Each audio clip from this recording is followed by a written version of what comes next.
Hello everyone, good morning. কেমন আছো সবাই? আশা করছি তোমরা সবাই খুব ভালো আছো, সুস্থ আছো আর নিরাপদে আছো। আমি কিন্তু তোমাদের ভালোবাসায় আর ঈশ্বরের আশীর্বাদে বেশ ভালো আছি।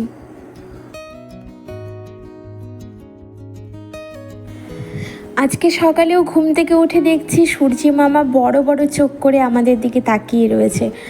এত খটখটে পরিমাণে রৌদ্র সকালবেলাতেই, কি বলবো বন্ধু, জানি না এখনই যা শুরু হয়েছে আর তো কটা দিন পড়েই রয়েছে, পুরো গরমটাই পড়ে রয়েছে। কি যে অবস্থা হবে গরমে। তো সকালে ঘুম থেকে উঠে তারপরে ঠাকুর ঘরের পর্দাটাকে সরিয়ে দিলাম, ব্রাশ করে ফ্রেশ হয়ে নিয়েছি, বিছানাটাকেও গোছানো হয়ে গেছে। এবার গাছের ফুলগুলোকে তুলে নিচ্ছি, কারণ এত রোদ্দুরের তাপ যে ফুলগুলো না তুললে না কেমন একটা ঝিমসে যায় রোদ্দুরের তাপে। তো ছাদ বাগানে তো আজকে প্রচুর ফুল দিয়েছিল, আর এই যে আমার উইন্ডো গার্ডেনে কতগুলো অপরাজিতা হয়েছে, 7খানা। তো এই কালারটাও খুব সুন্দর অপরাজিতার। তো ফুল তুলে সেইগুলোকে ভালো করে ঢাকা দিয়ে রেখে এসেছি নিচের ঘরে। আর দেখো আমি আটা ময়দা মেখে নিচ্ছি, কারণ ছেলে তো স্কুলে যাবে আর ওর জন্য টিফিন বানাতে হবে।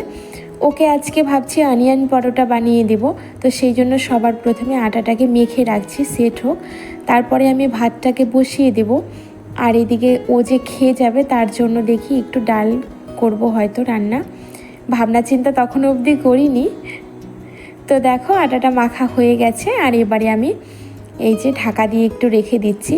আর সিলিকনের এই লিডগুলো এত ভালো বন্ধু, কি বলবো, তোমরা যারা ইউজ করোনি একবার করে দেখতে পারো। অনেক সময় এমন বাটি ডাব্বা আমাদের থাকে যেগুলোর হয়তো লিড থাকে না, তো আমরা কিন্তু অনায়াসে এরকম সিলিকনের লিড দিয়ে ঢাকা দিয়ে রাখতেই পারি। ফ্রিজে খাবার রাখার জন্য ভীষণ ভালো, আর রিজনেবল প্রাইসের মধ্যেও হয়ে যায়। তো তারপরে দেখো আমি পরোটাটাকে সুন্দর করে বানিয়ে নিলাম।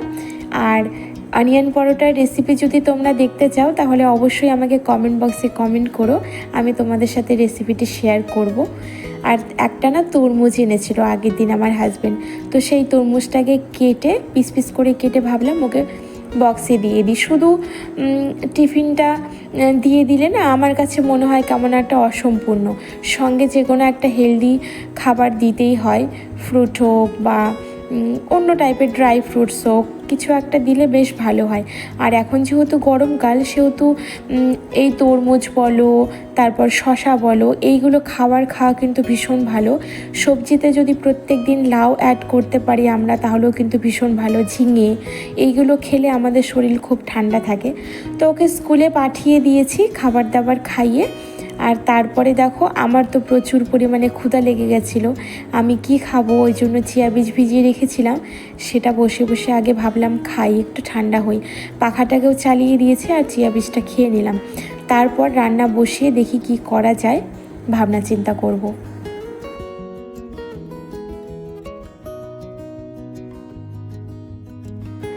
চিয়া বীজ খেতে খেতে বেশ খানিকটা একটু চিন্তা করে নিলাম কি রান্না করা যায়, এরপরে কি কাজ করব। এইগুলো ভাবনা চিন্তা যদি একটু মাথায় এনে কাজকর্মগুলো শুরু করি তাহলে কিন্তু একের পর এক করতে সুবিধে হয়। তো রান্না করব আজকে কলাইয়ের ডাল। তো সেই জন্য দেখো ডালটাকে ধুয়ে প্রেশার কুকারে দিয়ে দিলাম। আর জানো তো বন্ধু, আমার এই পুরনো ধ্যারে প্রেশার কুকারটার মধ্যে রান্না করতে যে আমার কি ভালো লাগে সে আর তোমাদের বলে বোঝাতে পারবো না। নতুন আরও দুটো প্রেশার কুকার রয়েছে, কয়েকদিন ইউজ করেছি, কিন্তু ওইগুলো আমার ভালো লাগে না।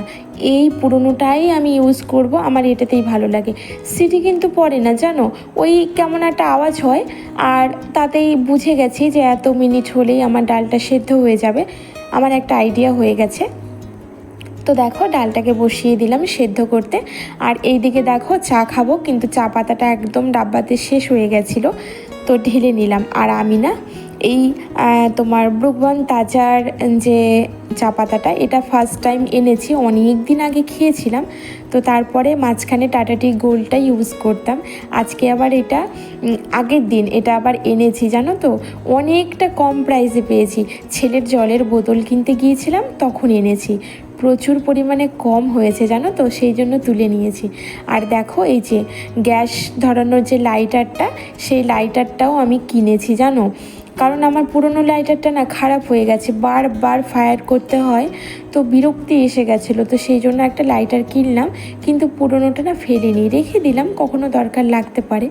তো দেখো আদা চা বসিয়েছি, আর আমার হাজব্যান্ডও চা খাবে, আমাকে বললো একটু চা করে দাও।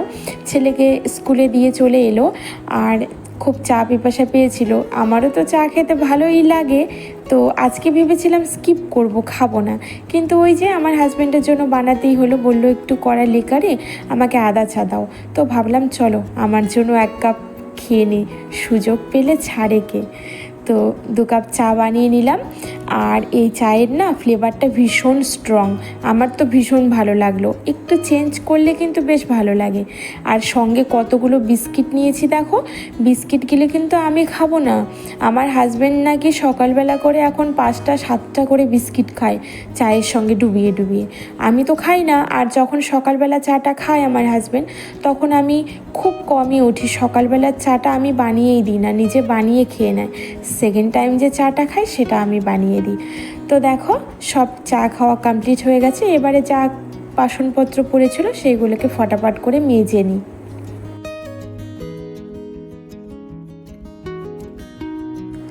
বাসন ওপর দেওয়ার এই গামলাটাকেও না আজকে বন্ধু মেজে নিয়েছি। এতটা পরিমাণে জলের একটা আয়রনের দাগ পড়েছিল না, যদিও আমার বাড়ির জল ভীষণ ভালো, একদম আয়রন নেই, তবুও দেখবে অনেক দিন ব্যবহার করতে করতে একটা কেমন জলের দাগ হয়ে যায়। তো গামলাটাকে সুন্দর করে ফটফটা করে মেজে নিলাম, আর তারপরে বাসনগুলোকে উপর দিয়ে দিয়েছি। আর এইবারে এসেছি একটু কাপড় ভিজিয়ে দিতে, বেশ অনেকগুলো কাপড়ই আজকে বেরিয়েছে। আর এখন তো গরমের দিন, আরও বেশি বেশি করে কাপড় কাচতে হবে, কারণ ঘেমে গেলে জামা কাপড় আর পরা যায় না। আর আমার তো প্রত্যেক দিন 5টা 6টা 4টে এরকমভাবে নাইটিগুলো বেরোবে, কারণ একটু ঘেমে গেলে ঘাম মুছতে মুছতে পুরো নাইটি ভিজে ওঠে, আর তারপরে কিন্তু আর পরা যায় না, তারপরে সেটাকে আবার চেঞ্জ করে দিতে হয়। আর আমি তো কোনো জামা কাপড়ই কখনোই জল কাচা করে রাখি না, তো সবসময় সার্ফে কেচে পরিষ্কার করে রাখি রোদ্দুরে শুকিয়ে। তো দেখো কাপড়গুলো আর একটু বড় বালতিতে দিলে ভালো হতো, তো আমি আবার ওই পুচকু বালতিটার মধ্যে ঠেসে ঠুসে ভালো করে ভিজিয়ে দিলাম। যদিও এগুলো তো খুব একটা নোংরা না, জাস্ট একটু ঘামের গন্ধ হয়, তো সেই জন্য খুব একটা বেশি সার্ফেরও দরকার হয় না, আর খুব যে জলে বেশিক্ষণ ভিজিয়ে রাখতে হয় তেমনটাও না, সামান্য একটু ভিজে গেলে কেচে নিলেই পরিষ্কার হয়ে যায়। আর সার্ফের কৌটাটাকে তুলে দিয়ে হাত পা ভালো করে ধুয়ে দেখো এসেছি, এবার সবজিগুলোকে কুটে নিব। তাড়াতাড়ি করছি কারণ বেলা তো গড়িয়ে যাচ্ছে, রান্নাবাড়ি আবার সারতে হবে। তো আজকে না ভেন্ডি আলু ভাজা করব, আর ডাল তো করেছি, দেখি আর কি করা যায়। তো সবজিগুলোকে তাড়াতাড়ি কাটবো, চলো কেটে নিই।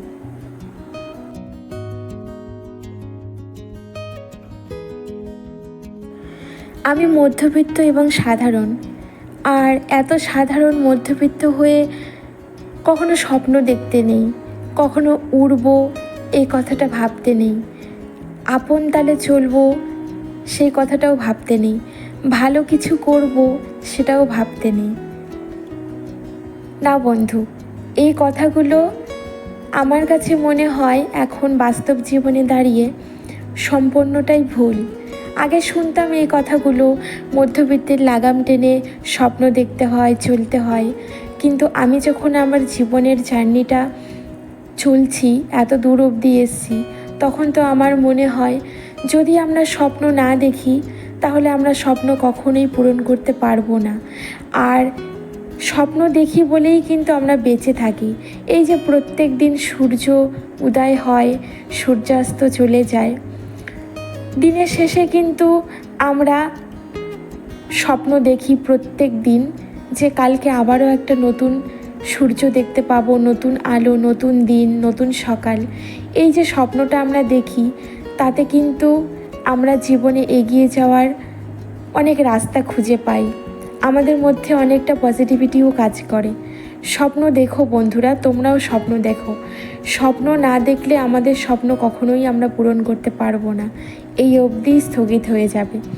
স্বপ্ন যখন আমরা দেখতে শিখব, তখন বাস্তবায়িত কিভাবে করব সেটা কিন্তু আমরা নিজেরাই খুঁজে পাবো। সেই রাস্তা, সেই ঠিকানা, সেই খাজানা সব কিছু কিন্তু আমরাই খুঁজে পাবো। কিন্তু খুঁজতে হবে বন্ধুরা, খোঁজাতে সাহায্য আমাদের কেউ করবে না, সেই খোঁজার রাস্তা কিন্তু আমাদেরই খুঁজতে হবে। ভগবান ভরসা, পরমেশ্বর ভরসা। পরমেশ্বর যদি আমাদের সঙ্গে থাকে তাহলে কিন্তু আমরা সব কিছুই বাস্তবায়িত করতে পারবো। তোমাদের সঙ্গে কথা বলতে বলতে আমার রান্নাবাড়ি সম্পূর্ণ কমপ্লিট হয়ে গেছে। আর দেখলেই তো বন্ধুরা যে ডালটাও ফোড়ন দিয়ে দিয়েছি। আর কলাইয়ের ডালে না আমি একটু ভাজা মৌরি গুঁড়ো দিতে পছন্দ করি, তাই আমার পছন্দের হাম্বল দিস্তার মধ্যে মৌরিটাকে ভালো করে ডাস্ট করে দিয়ে দিয়েছি। আর এখন ঘড়ির কাঁটায় বেজে চলেছে 4:30 মতো। ছেলেটা আমার স্কুল থেকে এসে গেছে। আর আমি সকালের ওই তরমুজটাকে, বাকি যে তরমুজটা ছিল সেটাকে ভালো করে জুস বানিয়ে নিয়েছি। আমার কাছে কোনো জুসার মিক্সচার নেই, তাই আমি কি করেছি, গ্রাইন্ডারে সামান্য একটু গ্রাইন্ড করে তারপরে একটা নেটের মধ্যে তরমুজগুলোকে ভালো করে চিপড়ে রসটাকে বের করে নিয়েছি। আর তারপরে একটা ডাব্বা করে স্টোর করেছিলাম ফ্রিজে। আর এখন ও এসে জামা কাপড় চেঞ্জ করে বই খাতা নিয়ে কি করছে জানি না, বসে রয়েছে।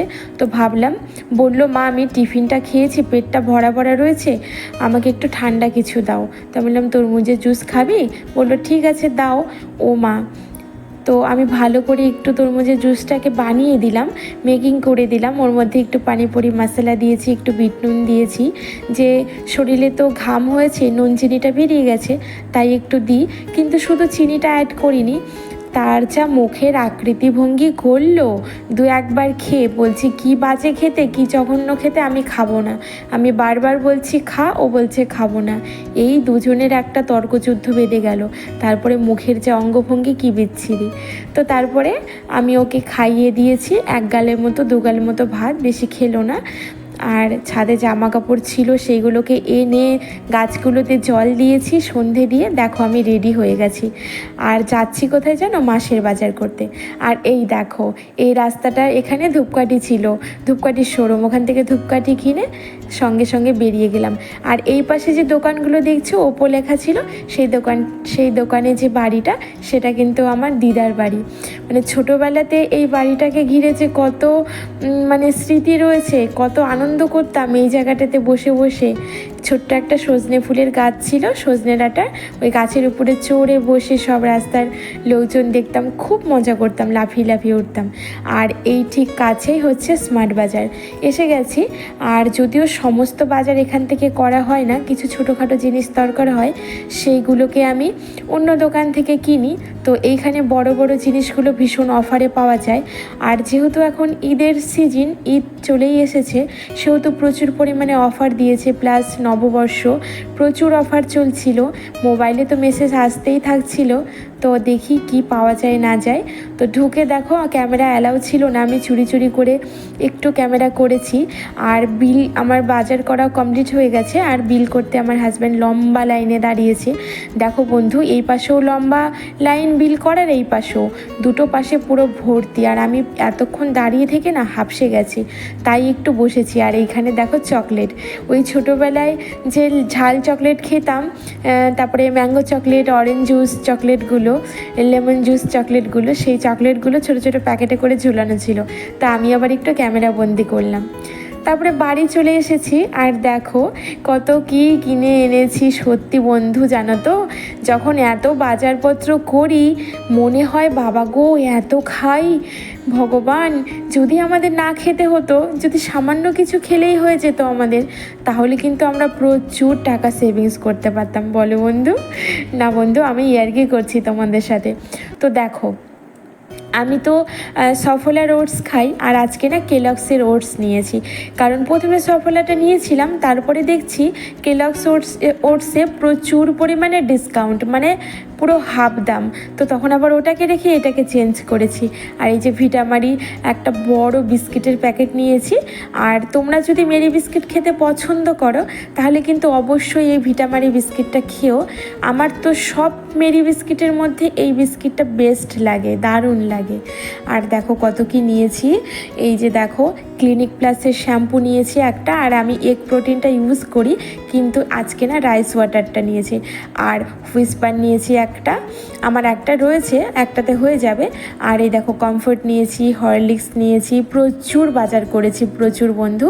আর সবগুলোতেই কিন্তু প্রচুর পরিমাণে ডিসকাউন্ট পেয়েছি, প্রচুর ডিসকাউন্ট, মানে এতটা পরিমাণে কম না কি বলবো বন্ধু, দোকান থেকে কিনলে বোধহয় এতটা কমে পেতাম না। আর এই যে ব্যাগ ভর্তি দেখো নুন রয়েছে, তারপরে ডাল রয়েছে, চিনি রয়েছে, আর 1 কিলো চিনি তো ফ্রি পেয়েছি। আর এই দেখো চা পাতা আর একটা নিয়েছি, এটা হচ্ছে টাটা টি প্রিমিয়াম। এটাও আমি একটা ছোট্ট পাউচ ইউজ করেছিলাম, আবার এটা নিলাম, এটাতেও 50% অফ চলছিল। আর এই যে হ্যান্ড ওয়াশ নিয়েছি ফ্যামিলি প্যাক, এটাও বাই ওয়ান গেট ওয়ান ছিল, মানে ওই 50% অফ। তো চলো বন্ধু, আজকের মতো ভিডিওটা এখানেই এন্ড করছি। তোমরা খুব ভালো থেকো, সুস্থ থেকো, আর আমার ভিডিওটি ভালো লাগলে